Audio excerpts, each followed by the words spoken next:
The wedding ring slid across the dinner table, turning slowly until it stopped in front of them.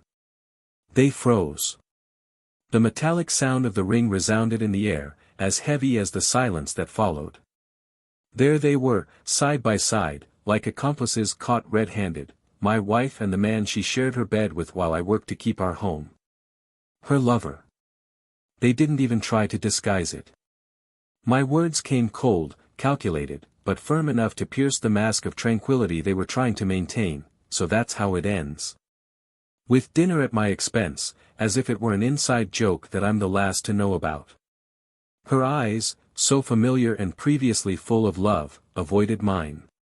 His, a mixture of guilt and defiance, seemed to be begging me to explode right then and there. "Aren't you going to say anything?" I asked, breaking the silence that seemed to weigh more than the walls around us. "No explanation. No ridiculous excuse to ease your conscience." She opened her mouth, but the words died before they were born. Was shame or shock silencing her? I didn't care. What mattered was that that moment symbolized everything I had ignored for months, the whispers on the phone, the lame excuses, the confusing schedules. My sandcastle was finally crumbling, and all that remained was the bitter taste of betrayal. "Did he know you were married?" I asked, pointing at the lover. He cleared his throat, clearly uncomfortable. "He knew. Of course he knew. But that doesn't matter anymore, does it?"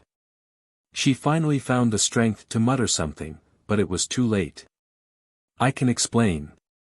"Please let me explain." The laugh that came out of me was dry, bitter.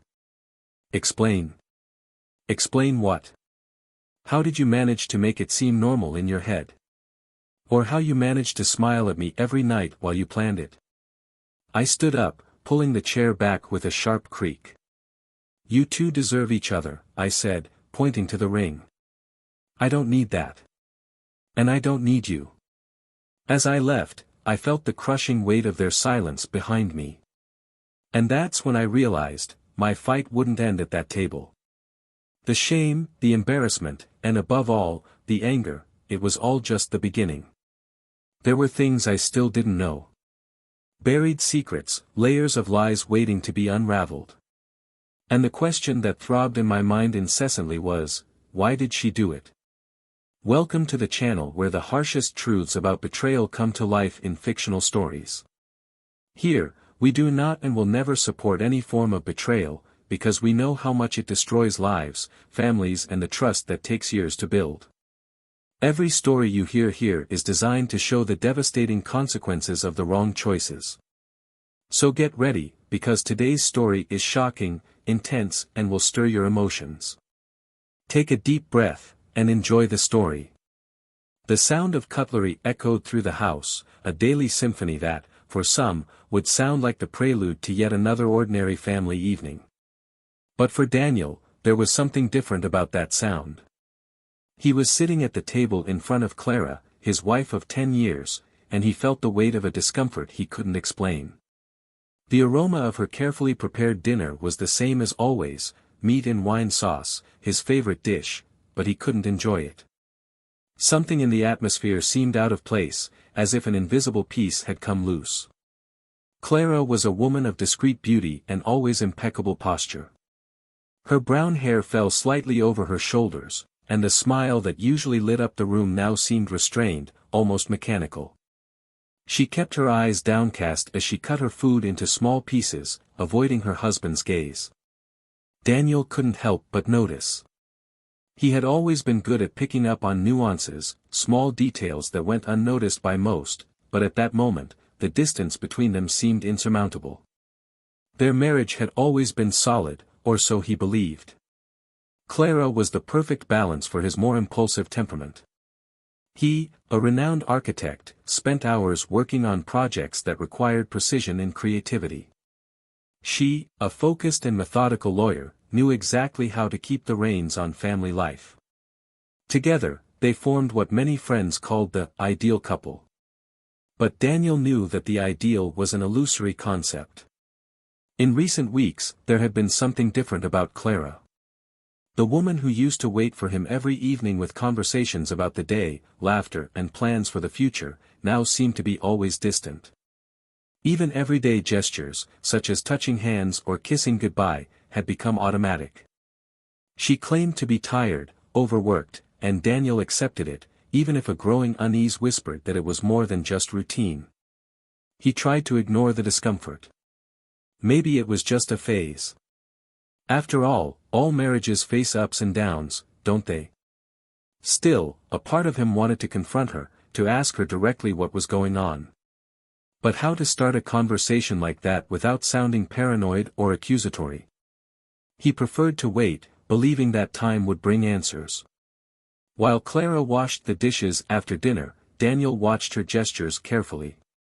Her elegance was evident even in the simplest tasks. That was why he had fallen in love with her, the way she seemed to transform the ordinary into something extraordinary. That night, however, there was something forced about the fluidity of her movements. Clara seemed trapped in her own thoughts, detached from everything around her. The next morning, Daniel left early for work, as he always did. Routine was his ally, keeping his mind occupied and his worries at bay. The office where he worked was a refuge. The lines of the projects, the architectural plans and the creative challenges absorbed him completely. But lately, even there, thoughts had escaped to Clara. He began to notice how much he missed the simple conversations that used to fill his days. Clara, on the other hand, followed her own routine in the city. Life as a lawyer was demanding, but she always found time to balance the responsibilities of work and home. It was this dedication that made Daniel admire her so much. Lately, however, Clara seemed overwhelmed, and he wondered if he hadn't done enough to help her carry the weight. "You've been distracted," commented Sophia, her friend and co-worker, as they reviewed a case together. "Are you sure everything's all right?" Clara smiled, but it was a short, half-hearted smile. "Just work stuff, nothing I can't handle." Sophia didn't insist. She knew Clara well enough to know that she kept her problems to herself, preferring to face the storms that arose alone. In the evening, back at the house she shared with Daniel, Clara felt the weight of living in silence. It was strange how two people who knew each other so well could suddenly feel like strangers. The tension between them was palpable, but neither seemed willing to verbalize it.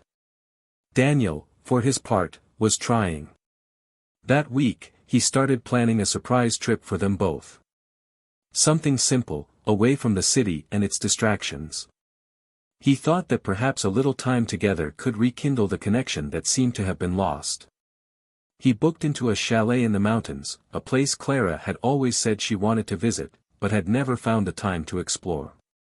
"I have a surprise for you this weekend," he said, trying to sound casual, as they ate breakfast. Clara looked up in surprise. "Surprise?" "Yes, just the two of us. Some time away from everything. I think it'll be good." She hesitated before answering. There was a glint of something Daniel couldn't identify in her eyes: concern? Guilt? That sounds like a great idea. Thanks, Daniel." He smiled, pleased with the reaction, but that answer left a hint of doubt. Why did she seem hesitant?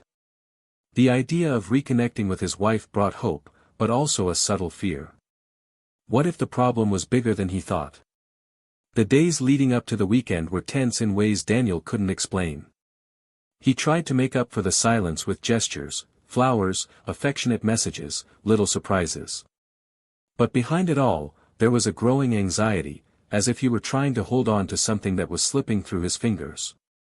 Clara received the gestures with gratitude, but there was something in her gaze that unsettled him. It seemed that each smile hid something greater, something she wasn't ready to share. Daniel tried to ignore this, concentrating on planning the trip. He wanted to believe that their love was strong enough to overcome any difficulties. On Friday, as they finished packing, Clara looked at him for a moment longer than usual. "You're a good man, Daniel," she said, with a seriousness that took him by surprise. "Why are you saying that?" he asked, trying to hide his suspicious tone. "Because it's true," she replied, looking away. "I just want you to know that." Daniel didn't insist, but those words stayed with him. He tried to rationalize them, but the discomfort in his chest couldn't be ignored. Something was wrong, and he didn't know what it was. The trip to the mountains would be the litmus test for their marriage. Daniel believed that weekend could be the turning point, for better or worse. As he drove, he looked at Clara beside him, her face illuminated by the sunlight coming through the window. She looked serene, but he knew there was something hidden beneath the surface. He just had no idea how much his life was about to change.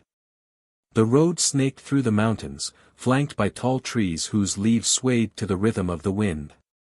Daniel kept his hands firmly on the steering wheel as he glanced at Clara.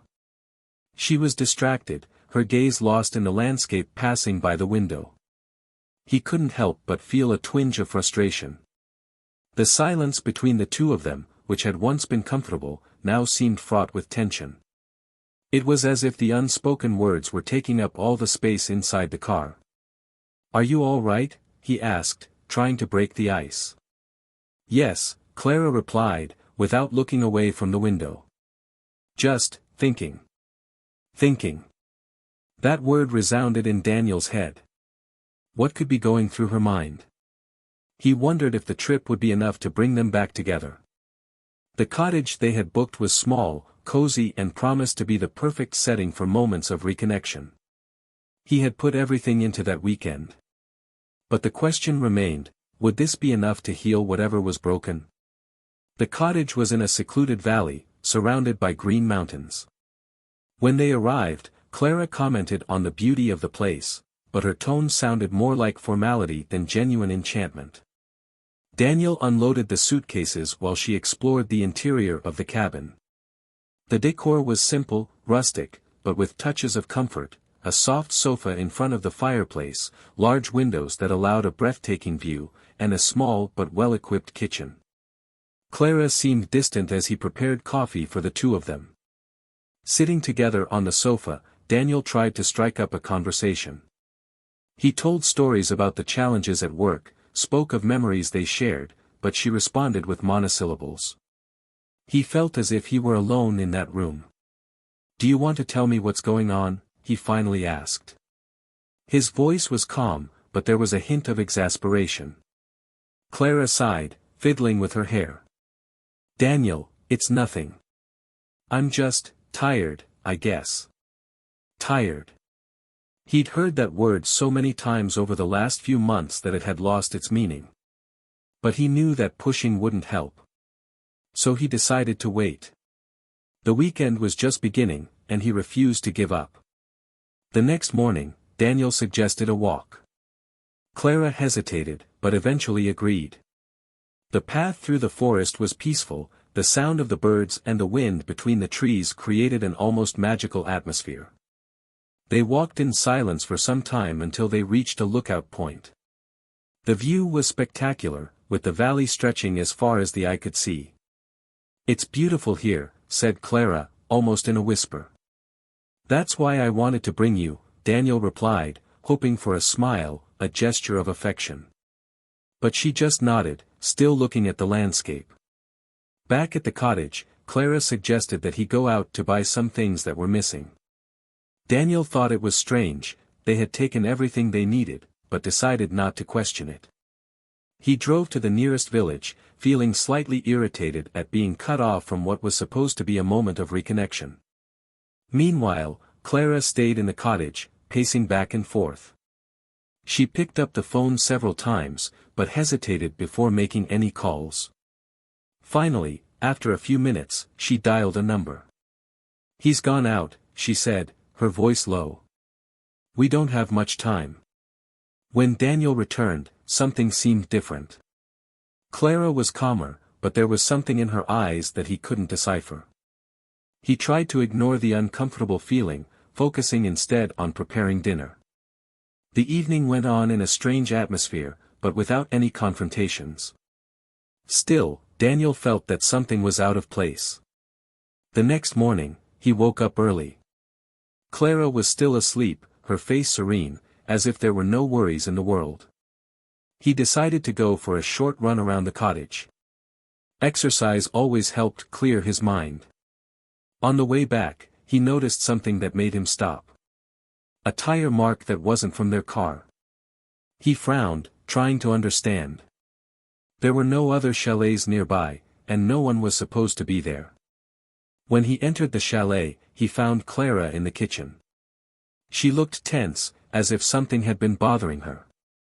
"I saw tire tracks outside," he commented casually, watching her reaction. Clara froze for a second before replying. "It must be from some lost tourist." Daniel nodded, but his discomfort was growing. He tried to push the thoughts away, telling himself that he was being paranoid. That night, while Clara was in the shower, Daniel decided to check something. He picked up her phone, something he had never done before. He hesitated for a moment, knowing that he was invading her privacy, but his unease spoke louder. There were recent messages.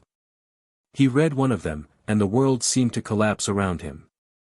"I hope it was as special for you as it was for me," the message said.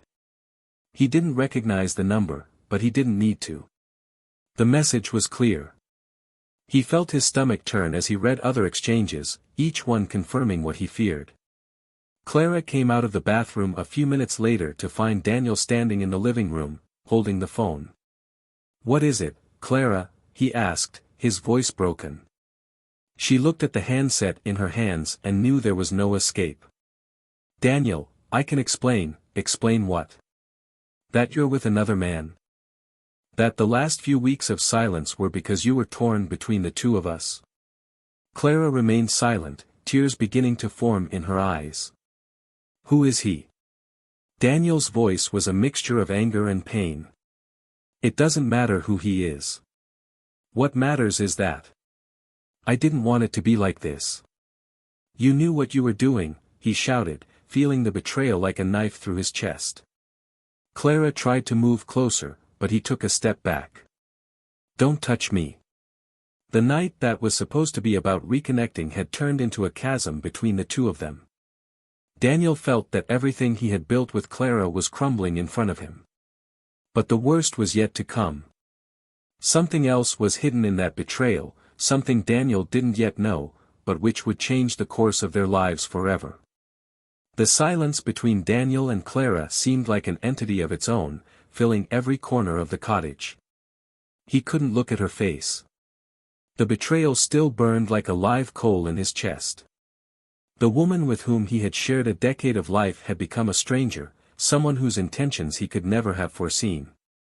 But there was something else, something he couldn't fully understand.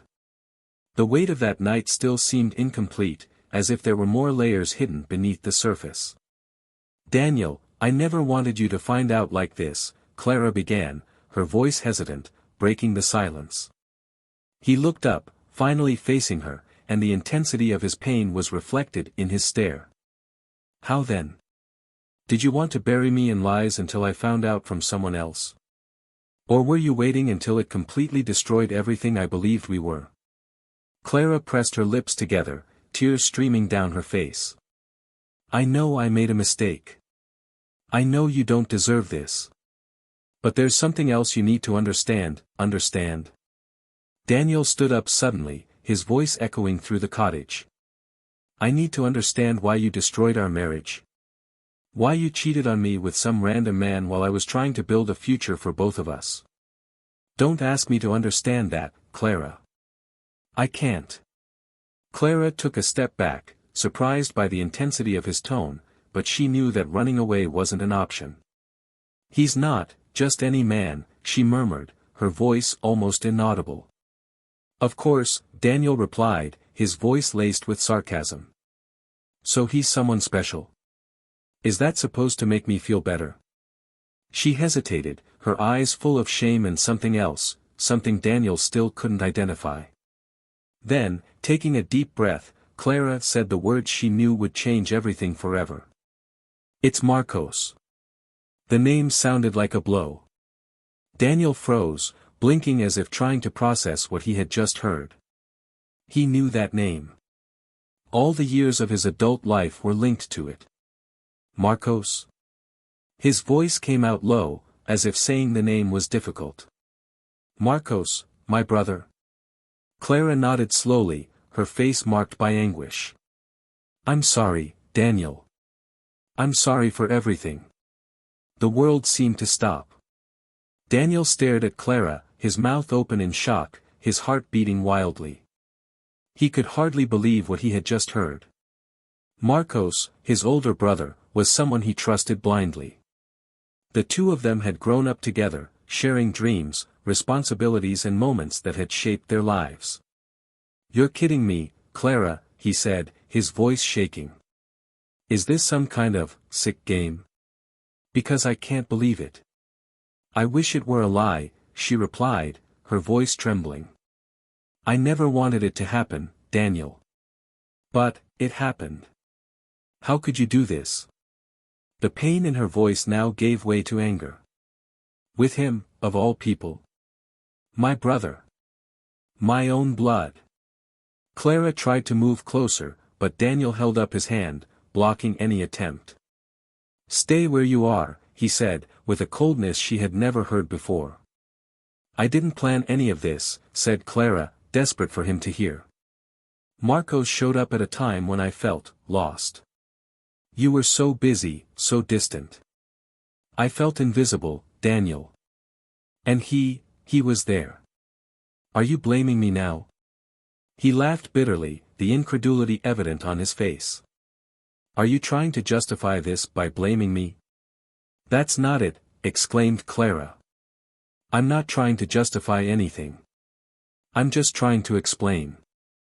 I know I made a mistake, but it didn't start out as something planned. It was a moment of weakness. Daniel shook his head, laughing again, but now the laugh was sharp, bitter. Weakness. Is that what you call destroying a family? Weakness?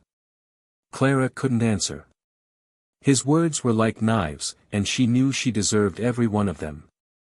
But she still needed him to know the whole truth, even if it meant losing any hope of redemption.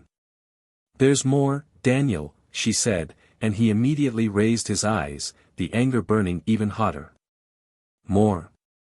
What more can you say that will make this worse? You've already destroyed everything. Clara took a deep breath, gathering her courage for the final blow. I'm pregnant. The statement hit the air like a bomb. Daniel blinked, his eyes wide, his breath caught in his throat. He didn't know whether to laugh, scream or simply fall to his knees. Every part of his body seemed to refuse to accept the reality of those words. No, he finally said, his voice low, almost a whisper. No. That can't be true. I found out a few weeks ago, Clara continued, the tears falling freely now. And I don't know. I don't know whose it is. It could be yours. Or it could be his. Daniel felt the ground open up beneath his feet. Everything he knew, everything he believed in, seemed to have been ripped away from him in an instant. He staggered backwards, leaning on the wall to keep from falling. You destroyed everything, he whispered, his voice full of pain. I'll never forgive you. And I'll never forgive him. Clara remained silent, knowing that nothing she could say could repair the damage. The man she loved, who she had betrayed in ways even she didn't fully understand, now lay shattered before her. Daniel took a deep breath, straightening up. His expression changed, hardening as if he were putting on a mask. I'm going out, he said, his voice now cold and controlled. But when I come back, Clara, I want you out of here. There's nothing left to save. He took the car keys and drove off without looking back, leaving Clara alone in the cottage, with silent tears and the unbearable weight of her choices. The winding road that Daniel traveled seemed endless. The surrounding trees seemed to surround him, like silent witnesses to his pain. The anger that had consumed him inside the cottage now gave way to a deep, almost unbearable emptiness. He drove aimlessly, the silence of the car filled only by the muffled sound of his own thoughts. Every sentence Clara said echoed in his mind, like a broken record. It's Marcos. I'm pregnant. He stopped at a viewpoint, his hands shaking as he gripped the steering wheel. He got out of the car and leaned on the hood, taking deep breaths, trying to find some clarity. But there wasn't any. The betrayal was a blow in itself, but the involvement of Marcos, his own brother, was a stab that went deeper than he had ever imagined possible. He ran his hand over his face, his fingers pressing into his temples as he tried to organize his thoughts. What would he do now? How to confront Marcos? How to face Clara again?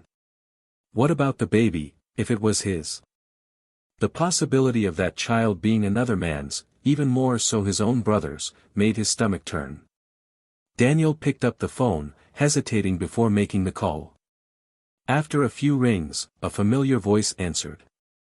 Daniel? Marcos sounded unconcerned, as if nothing was wrong. We need to talk, said Daniel, with a tone so controlled that it sounded frightening. Sure, what's wrong? Marcos asked, now sounding cautious. I'd rather talk in person.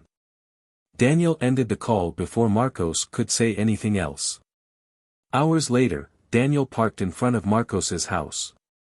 The sky was overcast, reflecting the whirlwind of emotions inside him. When Marcos opened the door, the usual smile on his face disappeared when he saw Daniel's expression. Come in, said Marcos, his voice now laced with suspicion. Daniel entered and stood in the living room, arms crossed, as Marcos closed the door. The silence between them was heavy, laden with everything that hadn't been said for years. Marcos finally broke the ice. What's going on, Daniel? You seem out of it. Do you really want to know what's going on? Daniel replied, his voice low, almost a growl. Why don't we start with Clara? The change on Marcos's face was instantaneous. The forced smile disappeared, replaced by a look of panic. I don't know what you're talking about, replied Marcos, taking a step back. Don't lie to me, Marcos, Daniel exploded, his voice rising. I know everything. Clara told me. Now, tell me. How did you find the courage? Marcos ran his hand through his hair, looking at the floor. When he finally looked up, there was something between guilt and resignation in his gaze. I didn't want it to be like this, Daniel. I didn't plan any of this. You didn't plan it? Daniel laughed, a bitter, cold laugh. You destroyed my marriage, my trust, everything. And you want me to believe it was an accident? Marcos tried to defend himself. You were so distant, so focused on work. She needed someone, and I was there. It wasn't premeditated, Daniel. It was a mistake, but it happened. A mistake. Daniel repeated, anger boiling over again.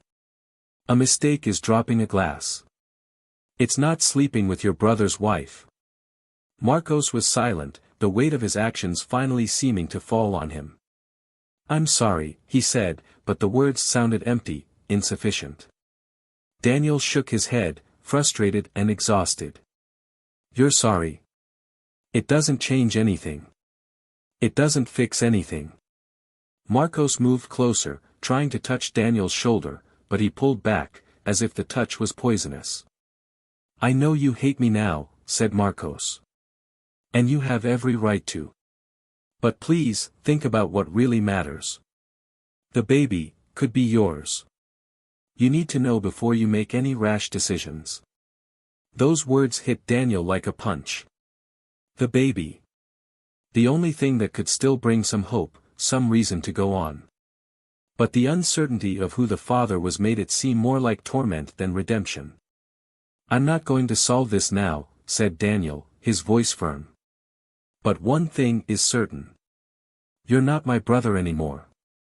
For me, you died today. Marcos stood by as Daniel left, speechless, defenseless. Back at the cottage, Daniel found Clara sitting on the sofa, her eyes red from crying. She looked up when he entered, but said nothing. He stood in the doorway, staring at her for a long moment before finally speaking. I went to see Marcos. She nodded slowly, as if she had expected it. Did you know he was going to justify everything as a mistake? Like it was something insignificant. Clara swallowed, but didn't answer. Daniel took a few steps towards her, anger and pain mixing in his voice. I just want to know one thing, Clara. Why? Why did you do this to me? To us? She took a deep breath, the words coming out with difficulty. I don't know. I was lost. I felt alone, and he was there. I never wanted to hurt you, Daniel. I never wanted it to come to this. He laughed again, a bitter laugh that seemed to carry all his pain. You never wanted to. Then why did you keep going? Why did you lie, even when you knew you were destroying everything? Clara began to cry again, but Daniel felt no pity. He just felt an immense emptiness, as if everything he knew had been ripped away from him. I can't go on like this, he said at last. I need time. Space. And you need to get out of here. Clara tried to protest, but Daniel's expression was implacable. Please, Daniel, she begged. I've made horrible mistakes, but I still love you. I still want to save it. Save it, he repeated, incredulous. After everything you've done? After Marcos? There's nothing left to save, Clara. Just, go. Clara stood still for a moment, her face marked by pain and guilt. Finally, she stood up, picked up her things and left without saying another word. Daniel stood alone in the cottage, the weight of loneliness falling on him like an avalanche. He knew that what came next would be even more difficult. The DNA test, the decisions about the future, the reconstruction of a life he no longer recognized. But above all, he knew that he would have to face himself and the choices he would make. Because, despite everything, what he feared most was not what Clara or Marcos had done. What he feared most was finding out what he would be able to do in response.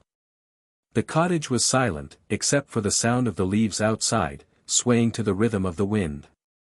Daniel was sitting at the table, staring at the wedding ring that rested in front of him. That small object, which had once symbolized promise, was now a weight. He twirled it between his fingers, contemplating the decisions he would have to make. The DNA test was scheduled for next week, and until then, he needed to decide what he would do with what was left of his life. He didn't know how long he spent there, lost in thought, until a message on his phone brought him back to reality. It was Clara. She had left the cottage a few days earlier, but sent one last message: I accept that I have destroyed everything. I hope you can find the peace you deserve. I won't bother you anymore. It was the farewell he needed, but also something that made him reflect. He felt a weight come off his shoulders, but the hurt was still there, as deep as an open wound. Marcos was in a battle of his own. After his confrontation with Daniel, he withdrew from everything and everyone, avoiding family calls and meetings. He knew that his betrayal was irreparable. The days at home were lonely, filled with regret and thoughts about how he had allowed it to go so far. One afternoon, while drinking alone in the living room, he received a message from his mother. It was an old photo of him and Daniel as children, hugging, smiling. The caption read, I hope you two can find a way back to each other. He stared at the photo for a long moment before turning off his phone. The tears came, but he didn't know if they were of regret or the certainty that he would never be forgiven. At the clinic, Daniel waited alone for the results of the test. The doctor finally entered with an envelope in hand, and the sound of the paper unfolding seemed louder than everything around. The test confirms that you are the father, said the doctor. Daniel felt an inexplicable sense of relief, but also a new wave of responsibility. There was a child on the way, his son, and he knew he had to find a way to be the best father possible, despite everything. As he left the clinic, he felt the wind on his face and realized that, for the first time in weeks, his mind was clear. He knew what he needed to do. Clara was living alone in a small apartment she had rented after leaving the chalet. The routine was simple and lonely, but she accepted it as part of her choices. She had started going to therapy, trying to understand the reasons that led her to make such destructive decisions. One evening, while organizing some boxes, she received a call from Daniel. It was the first time he had come to see her since he had kicked her out of the cottage. "We need to talk," he said directly. Hours later, Clara found him in a cafe. He seemed calmer, but the seriousness in his eyes showed that there was still a lot of pain. "The test came back positive," he said bluntly. "The baby is mine." She nodded, holding back tears. "I didn't expect you to call me to talk." "I didn't do it for you," he replied. "I did it for the baby. He deserves a present father, even if we can never be what we were." Clara wanted to protest, to ask for another chance, but she knew she didn't have the right. "I understand," she said, with a tone of resignation. "I'm going to be the father of this child," Daniel continued, "but between you and me, it's over. I hope you find your way, Clara, but I can't be a part of it." She just nodded. It was the final goodbye she knew she deserved. Over the next few months, Daniel began to rebuild his life. He sold the house where he lived with Clara and moved into a smaller apartment, more practical for his new reality. He started attending support groups for single parents, finding comfort in stories similar to his own. It was at one of these meetings that he met Sophia, a kind and resilient woman who was raising 2 children on her own after a troubled divorce. Their conversations began shyly, but over time the connection became evident. Sophia understood Daniel's pain and scars without judgment, and he found in her a calm he hadn't felt for a long time. Marcos, on the other hand, decided to leave everything behind. He sold his house and moved to another city, looking for a fresh start away from judgmental eyes and the memories of what he had done. He knew he would never be invited back into Daniel's life, but he hoped that, with time, he could at least forgive himself. When the baby was born, Daniel was there. He held his son in his arms for the first time and felt a love he no longer thought possible. At that moment, he realized that, despite all the chaos and pain, something good had emerged. He promised himself that he would do everything for that child, teaching him the values he had always cherished, even when others around him failed to follow them. Clara watched him from afar, a mixture of sadness and gratitude on her face. She knew she would never get back what she had lost, but she found some comfort in knowing that her son would have the father she had betrayed. Life went on for each of them, marked by wounds, but also by new beginnings. Daniel found a new chance of happiness in Sophia, Clara sought redemption in her role as a mother, and Marcos, in his solitude, faced the ghosts of his choices. The betrayal had left deep scars, but it had also served as a bitter lesson. Some choices destroy what seemed indestructible, but even in the ruins, there is room for reconstruction. What did you think of this story? Leave your opinion in the comments, we want to know what you think. Don't forget to subscribe to the channel for more intense stories like this. Remember, here we show how betrayal can destroy lives and we never support it under any circumstances. See you next time.